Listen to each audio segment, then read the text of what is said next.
ಸೋಲಿಸಿದ್ದಾರೆ ಅಂತ ನಮಗೆಲ್ಲ ಗೊತ್ತಿದ್ದಂಗೆ, ನನಗೆ ಗೊತ್ತಿದ್ದಂಗೆ ಇಡೀ ದೇಶದಲ್ಲಿ MP ಗಳಲ್ಲಿ ಯಾರನ್ನ ಕೆಲಸ ಮಾಡಿದ್ರೆ ನಮ್ಮ ಸುರೇಶ್ ಅವರು.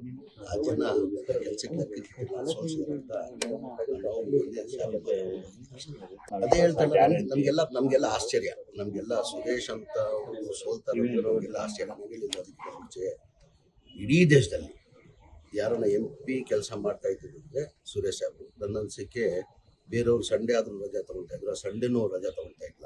ಒಂದು ಆಫೀಸರ್ಗಳು ಏನು ಕೆಲಸ ಮಾಡೋರು ಆ ಕ್ಷೇತ್ರದಲ್ಲಿ ಯಾವ್ದಾರ ಒಂದು ತಾಲೂಕಲ್ಲಿ ಒಂದು ಕಾನ್ಸ್ಟಿಟ್ಯೂನ್ಸಿಯಲ್ಲಿ ಕಾರ್ಯಕ್ರಮ ಹಾಕೊಂಡು ಪ್ರತಿದಿನ ಅಲ್ಲೇ ಇರೋರು ಅಂಥವ್ರನ್ನ ಜನ ಸೋಲಿಸಿದಾರೆ ಅಂತ ಎಲ್ಲ ಒಂದು ಕಡೆ ನೋಡ್ತಾರೆ. ಜಿದ್ದಿಗಿಲ್ಲ, ಜನ ತೀರ್ಮಾನ ಮಾಡೋರು, ಅವ್ರು ಜಿದ್ದಿಲ್ರಿ. ಜನ ಮತ ಕೊಡೋರು ಯಾರು? ಜನ. ಈಗ ಸೋಲ್ಸಿರೋದು ಯಾರು? BJP JDS ಅಂತ ಹೇಳೋಕ್ಕಾಗಲ್ಲ. ಜನ ನಮಗೆಲ್ಲ ಇಂಥ ಒಳ್ಳೆಯವ್ರನ್ನ ಕೆಲಸ ಮಾಡೋರನ್ನ ಇಲ್ಲಿ ಸೋಲಿಸಿದಾರೆ ಅಂತ ನಮ್ಗೆ